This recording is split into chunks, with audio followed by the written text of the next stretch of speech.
Hello hi friends. तो चलिए अब हम अपने नए सेशन में चलते हैं, नई वीडियो के साथ। गृह निर्माण के उद्देश्य को समझते हैं। तो प्लीज आप इस वीडियो को देखने से पहले मेरे चैनल को जरूर शेयर लाइक सब्सक्राइब जरूर करिए। तो इस प्रकार से आपको होम साइंस की सारी क्लासेस मैं प्रोवाइड कराऊंगी, जो होम साइंस की जितने भी एग्जाम है सबके लिए बहुत अनिवार्य है। तो देखिए, गृह निर्माण के उद्देश्य के बारे में हम समझते हैं। ये गृह निर्माण के उद्देश्य क्या है। तो देखिए, इसमें बताया जा रहा है कि प्रत्येक व्यक्ति के अंदर एक सुंदर सुसज्जित भव्य आधुनिक सुख दुख सुविधाओं से मकान में रहने की इच्छा रहता है। गृह निर्माण का मुख्य उद्देश्य निम्न प्रकार के क्या है। तो गृह निर्माण के उद्देश्य के पास आवास से हमें सुरक्षा मिलती है। आवास से हमें क्या मिलती है? सुरक्षा मिलती है। यह हमें वर्षा आंधी तूफान धूप लू ओले आदि से क्या करता है? आवास ही ना सुरक्षा को पहुंचाता है। आवास में हम रहते हैं।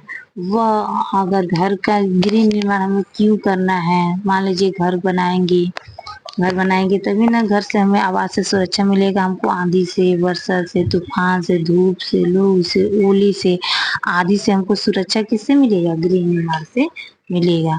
और देखिए दूसरा, आवास में सामाजिक मानसिक शारीरिक भावनात्मक संवेगात्मक आदि का विकास होता है। आवास से ही किससे क्या होता है?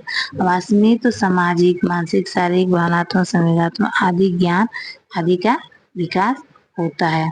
अब देखिए, आवास आकस्मिक दुर्घटनाओं से हमारी रक्षा करती है। आवास क्या करती है?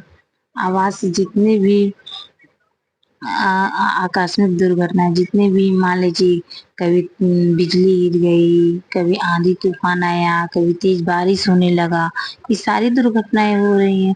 तो ये सबसे रक्षा कौन करेगा? आवास से ही करता है। उसके बाद से देखिए, निजी आवास से व्यक्ति को मानसिक संतुष्टि मिलती है। मतलब निजी आवास से ही व्यक्ति को क्या होती है? निजी से हमें मानसिक संतुष्टि प्राप्त होती है। मान लीजिए हम दूसरे घर में रहेंगे तो हमको अच्छे से अच्छा फील होगा? नहीं फील होगा। जब हम अपने घर में रहते हैं तो बहुत अच्छा फील, अपने मर्जी से अपने अनुसार जो भी कार्य करना रहता है करते हैं और हमको आत्म संतुष्टि मिलती है। और पांचवा, यह बच्चों के सर्वांगीण विकास के लिए स्थान प्रदान करता है। ये क्या करता है? बच्चों के सर्वांगीण विकास जो होगा इसमें भी, इसके लिए भी, विकास के लिए भी स्थान प्रदान करता है। गृह निर्माण के जो उद्देश्य होते हैं ये है। छुआ क्या है? आवास में हमें एकांतता गोपनीयता मिलती है। आवास जिस आवास में हम रहते हैं उसमें क्या है? एकांतता है, गोपनीयता है, ये सारी भावनाएं हमको प्राप्त होती हैं। अब सातवां देखिए, ये विभिन्न प्रकार के जंगली जानवरों कीड़े मकोड़े सांप बिच्छू चोर आदि से हमारी सुरक्षा प्रदान करती है। आज इस आवास में हम रहते हैं तो मान लीजिए जितने भी जंगली जानवर हैं, हम दरवाजा बंद कर दें घर के तो कोई जंगली जानवर हमारे घर में अंदर प्रवेश कर पाएगा? नहीं कर पाएगा। तो इसी प्रकार से आठवां देखिए, मकान से हमें धूल धुआं आदि होने वाली बीमारियों से सुरक्षा मिलती है। मकान से हमारे क्या होगा? जितने भी धूल धुआं आदि हैं सब बीमारियों से हमको सुरक्षा मिलती है। नौवां, आवास आवश्यकता की सभी वस्तुएं संग्रह के लिए प्रयुक्त स्थान मिलता है। मतलब आवास से ही सभी वस्तुएं संग्रह के लिए उपयुक्त स्थान भी मिलता है। 10वां, व्यक्ति अपने बच्चों परिवार के साथ सुखपूर्वक जीवन व्यतीत करते हेतु विभिन्न विकास के कार्यों में गतिशील रहता है। अब हम लोग परिवार के आवास की आवश्यकताओं को एक नज़र में देख लेते हैं कि परिवार की विभिन्न आवश्यकताएं आवास की किस प्रकार है। पहला है आपका, पहला आवश्यकता क्या है? विश्राम।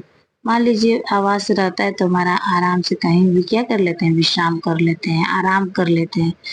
फिर मनोरंजन के लिए भी आवाज से बहुत जरूरी है। मान लीजिए हम अपने घर में ही ना मनोरंजन टीवी देखना या कोई भी इंजॉय गेम खेलना या कुछ भी करना, जितने भी मनोरंजन के साधन हैं उनमें आवास क्या है? बहुत ही आवश्यक है। अनुकूल प्रदान करना। मान लीजिए हमको अनुकूल कहाँ ज्यादा महसूस होता है? तो अपने घर के आवास में ही महसूस होता है।